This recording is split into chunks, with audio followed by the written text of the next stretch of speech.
our next step on our little photographs is going to be to actually take the photographs. So you're going to want to have a handout with 4 ideas on it. You're going to want to at least have done 2 of those ideas. If you do 3 or 4, that's terrific. And now we're going to want to take some photographs with your iPads.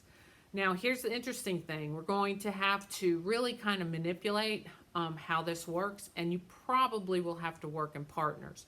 I have found that my arm sometimes is just not long enough to actually hold up that little image and hold the camera far enough apart so that I can get everything to line up and work. So plus your laptop is kind of heavy, you know, stuff like that. So if you work in teams and just tell your partner, you know, raise your hand a little bit, move it to the left a little bit to get it in just the right place, or you can even move the camera, and that will work too. So here's a couple of things to think about while you're taking your photographs. And the first thing that I found is here in the classroom, I have tons of reflection. So here are my 2 little images, but it's super hard to see them because I got the window in the background and the lights in the ceiling. Everything's reflecting off of this plastic. So I had a lot more success outside, and you might find the same thing true also. But it also depends on where the light is. Right now the light is exactly opposite of these little characters. I have found more success if I am taking photographs sideways where the light is behind the images rather than in front of them. So you kind of have to play around and experiment. But you can see that this just isn't working for me. I mean, you can even see the reflection of the iPad that I'm using right now. Then the other thing is line up these little guys so that you have a direct image of what you're trying to show. For example, if this guy is actually crawling out of the sink, do I want all kinds of stuff around the sink? Do I want the trash can and my friends and books piled up and this and that?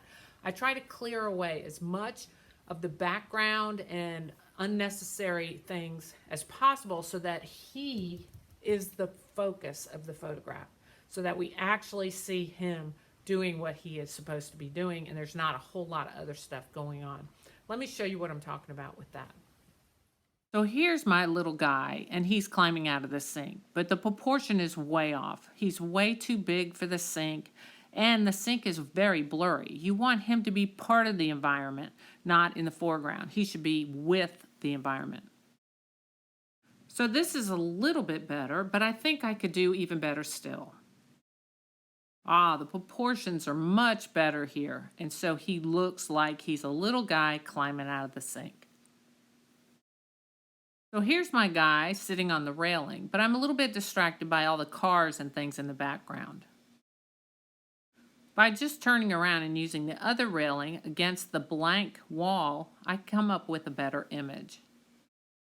And then I tried this too, and in this case, I had to curve my clear acetate so that it would fit the rim of the curved trash can.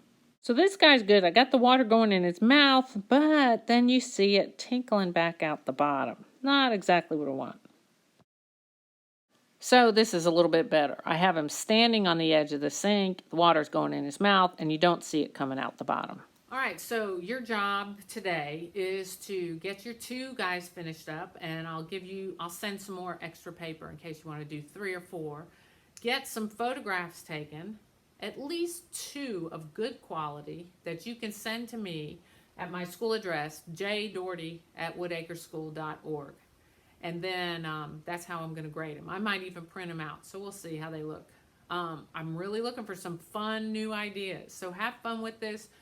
Use a partner. You can see, talk to your friends about what works and what doesn't work. Like, come here, look at this photograph. Do you think it's coming across the way I want it to? And you can have your little guys climbing on the playground equipment. You can have them peeking up through the bushes. You can have them peeking out from behind a door frame, all kinds of good stuff. So let me see where your creativity can come in, and I can't wait to see your stuff. Have fun. Bye-bye.